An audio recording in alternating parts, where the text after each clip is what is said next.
আমি সকালে ওয়ারের সামনে এসেছিলাম, লেবার কাজ করছিল দেখছিলাম।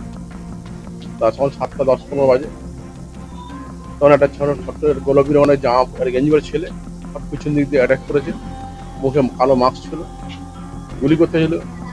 গুলি করতে যাওয়ার আর ধরে নিয়েছি, যা কষ্ট করছে করে তখন পারছিল না, তখন মাথায় বাঁধলো, বন্দুকের বাড়িতে মেরেছে।